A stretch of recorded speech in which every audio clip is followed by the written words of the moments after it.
ونصلي ونصلي على رسوله الكريم أما بعد فأعوذ بالله من الشيطان الرجيم بسم الله الرحمن الرحيم وعلمك ما لم تكن تعلم وكان فضل الله عليك عظيما آمنت بالله صدق الله العظيم وبلغنا رسوله النبي الكريم الأمين المعين الرؤوف الرحيم إن الله وملائكته يصلون على النبي يا أيها الذين آمنوا صلوا عليه وسلموا تسلیما۔ عقیدت و محبت الفت و چاہت کے ساتھ نبی آخر الزمان تاجدار دو جہاں سید المرسلین خاتم النبیین شفیع المذنبین انیس الغریبین رحمۃ للعالمین راحت العاشقین سراج الصالحین جناب حضرت محمد مصطفیٰ صلی اللہ علیہ وآلہ وسلم حضور کی ذات پر درود شریف کا نذرانہ پڑھیے۔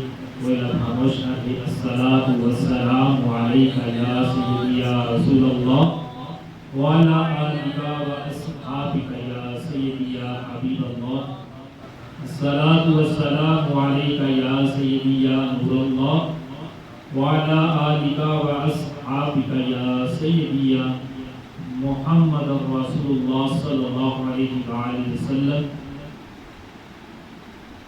سب سے پہلے فرمودہ مرشد بنائے فخر السادات فخر الاولیاء پیر طریقت احمد شریعت الحاج پیر سید محمود ذوالقرنین شاہ صاحب بخاری قادری المعروف حضرت پیر سید غلام دستگیر شاہ صاحب بخاری قادری دامت برکات معالیہ زیب سجادہ نشین ابن والا شریف کی سب سے بڑی درگاہ خانقاہ قصر عارفہ در سالکہ مدینہ الاولیاء بابا جی ٹوپی والی سرکار رحمۃ اللہ تعالی علیہ، بابا جی محمود شاہ سرکار رحمۃ اللہ تعالی علیہ، بابا جی اکبر شاہ سرکار رحمۃ اللہ تعالی علیہ اور سید المتقین جنبی سرکار رحمۃ اللہ تعالی علیہ۔ واجب الکرام بزرگوں اور دوستوں، اللہ تعالیٰ کا لاکھ لاکھ شکر ہے کہ اللہ تعالیٰ نے آج ہم سب کو جمعہ المبارک میں اکٹھے ہو کر ایک مرتبہ پھر پیاری پیاری باتیں مجھے سنانے اور آپ کو سننے کی توفیق عطا فرمائی۔ اللہ تعالیٰ ہمارا آنا یہاں کی بارگاہ میں قبول فرمائے۔ حضرات، اللہ تعالیٰ اپنی کتاب میں قرآن کریم میں حضور کے علم شریف کا تذکرہ کرتا ہے، ارشاد خداوندی ہوتا ہے وَعَلَّمَكَ مَا لَمْ تَكُنْ تَعْلَمْ وَكَانَ فَضْلُ اللَّهِ عَلَيْكَ عَظِيمًا، اور سکھا دیا ہم نے آپ کو وہ تمام چیزیں جو آپ نہ جانتے تھے، اور آپ کی اللہ کا فضل عظیم ہے۔ آپ اس آیت کی تفسیر اگر تفسیرات کے حوالہ جات میں جایا جائے تو پوری تفاسیر میں اس کی تشریح ملتی ہے۔ تفسیر حاضر میں آتا ہے اس آیت کے بارے میں إِلَا عَلَّمَكَ مِنْ عِلْمِ الْغَيْبِ مَا لَمْ تَكُنْ تَعْلَمْ، اور کہا گیا کہ ہم نے آپ کو علم غیب میں سے وہ چیز سکھا دی جو آپ نہ جانتے تھے۔ اب دوسری تفسیر جلالین میں آتا ہے کہ ایشا من الاحکام والغیب، اور سکھایا ہم نے آپ کو احکام اور علم غیب۔ اب تیسری تفسیر ساوی الجلالی میں آتا ہے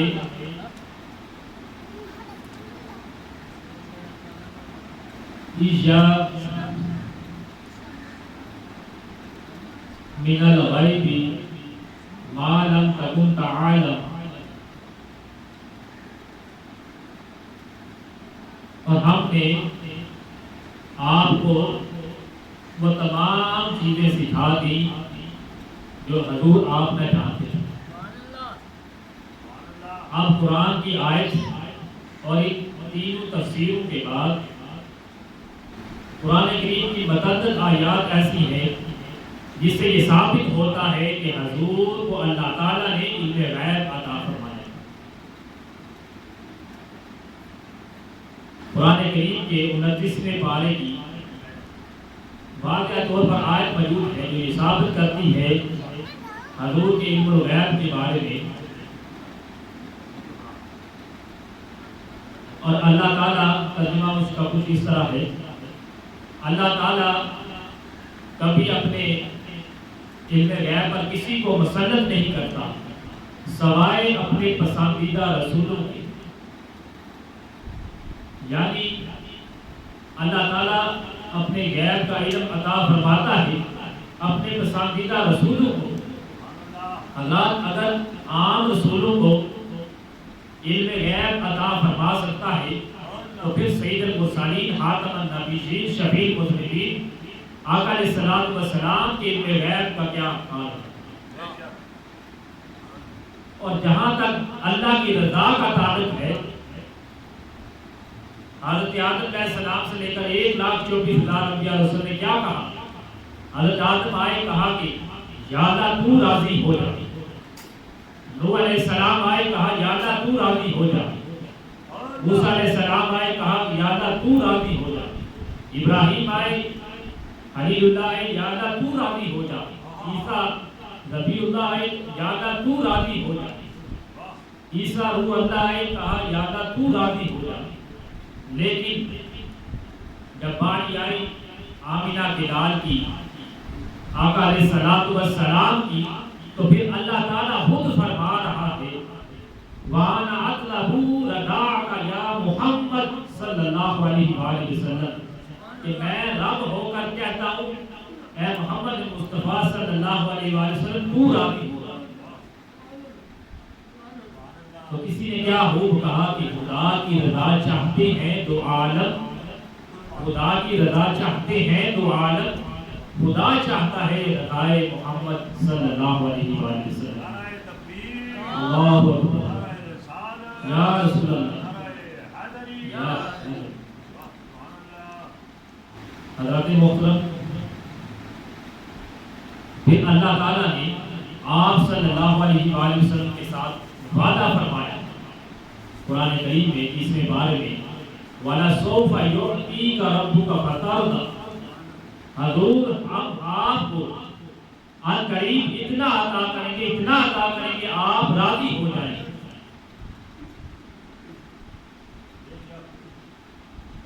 اب احادیث میں بھی موجود ہے،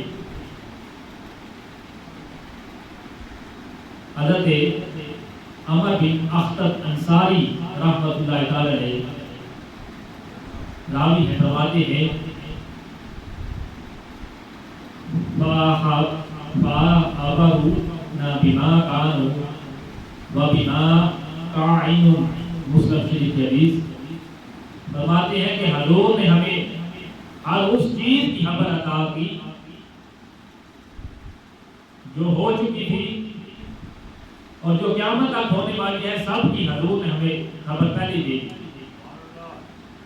اور حضرت عمر رضی اللہ تعالیٰ عنہ فرماتے ہیں ایک دن حضور علیہ السلام نے ہمارے بیچ قیام کیا اور ہمیں مخلوقات کی ابتدا سے لے کر جنتیوں کے جنت میں جانے اور دوزخیوں کے دوزخ میں جانے کی تمام خبریں ہمیں حضور نے پہلے بتا دی۔ پھر حضرت ابو ہریرہ رضی اللہ تعالیٰ عنہ کی حدیث پاک راوی ہے، فرماتے ہیں کہ ایک دن ایسا ہوا کہ ایک بھیڑیا بکریوں کے ریوڑ میں چلا گیا. اس نے وہاں سے ایک بکری اٹھائی اور بھاگ نکلا. چرواہا جو تھا بکریوں کا مالک وہ یہودی تھا. وہ اس کے پیچھے پیچھے بھیڑیے نے منہ میں بکری لی اور بھاگ نکلا. آخرکار اس چرواہے نے اس بکری کو پکڑ دیا. اس بھیڑیوں کو پکڑ کر اپنی بکری چھڑا لی. جب بکری چھڑا لی تو بھیڑیے نے کیا کیا، ایک اونچی پہاڑی پر چڑھ کر زوردار اعلان کرنے لگا کہ اللہ تعالیٰ نے مجھے رزق عطا کیا تھا. اے چرواہے، اللہ تعالیٰ نے مجھے رزق عطا کیا تھا، تو نے میرے منہ سے چھین لیا. تو چرواہا جو تھا بڑا حیران و پریشان ہوا. یہ بھیڑیا ہے، جانور ہے، یہ زبان سے گفتگو کس طرح کر رہا ہے، یہ تو بول ہی نہیں سکتا، یہ عجیب بات ہے. تو پھر اس بھیڑیے نے کہا کہ اس سے بھی زیادہ عجیب بات سننا چاہتے ہو؟ فرمایا سناؤ. کہا کہ مکہ میں ایک نبی تشریف لائے ہیں جو آئندہ حالات آنے والے ہیں ان کی بھی خبر دیتے ہیں اور قیامت تک جو ہونے والا ہے ان کی بھی خبر دیتے ہیں. ان کا نام ہے محمد مصطفیٰ صلی اللہ علیہ وآلہ وسلم. جب اتنا کہا تو اس چرواہے نے بھیڑیے سے کہا کہ مجھے بھی وہاں تک لے چل، میں بھی ان نبی سے ملنا چاہتا ہوں. جب ایک دن وہ حضور کی کچہری میں آیا، چرواہا جو یہودی تھا، تو آپ کے بارے میں اس نے یہ کہا کہ بھیڑیا آپ کے بارے میں یہ کہتا ہے کہ آپ غیب دان ہیں، علم غیب جانتے ہیں. حضور نے فرمایا فصدق نبی صلی اللہ علیہ وآلہ وسلم. پھر حضور نے تصدیق کی، ہاں مجھے اللہ تعالیٰ نے علم غیب عطا کیا، میں آنے والے قیامت تک جو کچھ ہونے والا ہے ان تمام کی خبریں تم کو بتا سکتا ہوں. تو اسی وقت وہ حضور کے قدموں پہ گرا، کلمہ پڑھ کر مسلمان ہو گیا. اللہ اکبر یا رسول اللہ. حضرات محترم، اسی طرح حضور چونکہ علم غیب ہیں، غیب دان ہیں، حضرت ابو ہریرہ رضی اللہ تعالیٰ عنہ آپ کو آقا علیہ الصلوۃ والسلام نے صدقہ فطر کی حفاظت کے لیے مقرر کیا ہوا تھا. جب آپ ڈیوٹی دے رہے تھے حضرت ابو ہریرہ، رات کو ایسا ہوا کہ ایک چور آیا، اس نے اس صدقہ فطر میں سے مٹھی پکڑنے کی کوشش کی تو آپ نے اس کے ہاتھ کو پکڑ لیا. وہ چور کہنے لگا کہ میں بڑا محتاج ہوں، غریب ہوں، نادار ہوں، آپ مجھے چھوڑ دیجیے. حضرت ابو ہریرہ کہتے ہیں کہ مجھے اس پر رحم آ گیا، میں نے اس کو چھوڑ دیا. جب دوسرے دن حضور کی بارگاہ میں جاتا ہوں تو حضور بغیر کچھ بتائے یہ سوال کرتے ہیں، ابو ہریرہ اس چور کا کیا بنا جو رات کو تمہارے پاس آیا تھا؟ حضرت ابو ہریرہ کہتے ہیں میں تو حیران ہو گیا کہ حضور کو کیسے معلوم. تو پھر کہا کہ یا رسول اللہ صلی اللہ علیہ وسلم وہ چوری کرنے کی غرض سے آیا تھا، لیکن کہہ رہا تھا میں بڑا محتاج ہوں، نادار ہوں، مفلس ہوں، میں نے اس کو چھوڑ دیا، مجھے رحم آ گیا. حضور نے فرمایا کذبک، وہ جھوٹا ہے، وہ چور ہے، وہ دوسری مرتبہ بھی ضرور آئے گا. کیونکہ حضور غیب دان تھے، علم غیب جانتے تھے. آپ نے کہا کہ دوسری مرتبہ بھی آئے گا. جب دوسری رات گزری، حضرت ابو ہریرہ پھر اپنی ڈیوٹی انجام دے رہے، وہ چور پھر آتا ہے، چوری کرنے کی کوشش کرتا ہے. آپ اس کے ہاتھ کو دوبارہ پکڑ لیتے ہیں، دوبارہ وہی عرضی پیش کرتا ہے کہ حضور ابو ہریرہ میں مفلس ہوں، نادار ہوں، محتاج ہوں، مجھے چھوڑ دیجیے. پھر کہتے ہیں کہ مجھے رحم آ گیا، میں نے اس کو چھوڑ دیا. اب تیسری مرتبہ پھر آیا. اس سے پہلے مجھے حضور نے بتا دیا تھا کہ تیسری مرتبہ بھی آئے گا. مجھے پرانا کہتے ہیں تیسری رات بھی وہ صدقہ فطر کی چیزوں کو چرانے کے لیے آیا, چوری کرنے کے لیے سے آیا. میں نے پھر اس کے ہاتھ کو پکڑ لیا. اب اس چور نے یہ کہا کہ تم ایسا کیا کرو, میں تمہیں وظیفہ بتاتا ہوں, اگر تم پڑھ لو گے تو تمہارے گھر چور نہیں آئے. فرمایا کہ رات کے وقت تم کیا کرنا, آیت الکرسی پڑھ لینا, اللہ لا الہ الا الحی القیوم, یہ آیت الکرسی پڑھ لینا, تمہارے گھر میں چوری نہیں ہوگی, یہاں چور نہیں آئے گا. اگر تم آیت الکرسی پڑھ کر سو گے گھر میں چور نہیں آئے گا. تو کہتے ہیں کہ مجھے پھر رحم آیا, میں نے اس کو تیسری مرتبہ بھی چھوڑ دی. صبح کے وقت جب حضور کی بارگاہ میں آیا کہ یا رسول اللہ صلی اللہ علیہ وسلم, وہ چور جو تھا اس نے مجھے ایک وظیفہ بتایا ہے کہ تم آیت الکرسی پڑھ لو, تمہارے گھر میں چور نہیں آئے گا. حضور نے فرمایا وہ تھا تو چور, لیکن بات جو تھا پتے کی کر گیا ہے, بات سچی کر گیا ہے. جو بھی شخص اپنے گھر میں آیت الکرسی کی تلاوت کر لے رات کے وقت, اس کے گھر میں چور نہیں آئے. اور پھر پوچھا کہ ابو ہریرہ جانتا ہے وہ شخص کون تھا جو تینوں راتوں کو ہمارے پاس آیا؟ کہنے لگے کہ مجھے تو معلوم نہیں حضور, آپ علم غیب جانتے ہیں, بتا دیجیے. فرمایا وہ شیطان تھا جو تمہارے پاس آیا تھا. تو اس بات سے بات ثابت ہوتی ہے جو شخص اپنے گھر میں آیت الکرسی پڑھے تو چور نہیں ہوتی, یہ حضور کا فرمان ہے.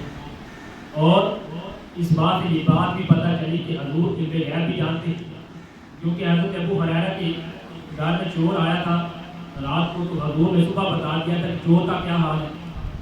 چور نے تو اسے کہا کیا کہا, دوسرے دن پھر کہا کہ چور آئے گا, چور آ گیا. تیسرے دن پھر کہا کہ چور رات کو آئے گا, چور آ گیا.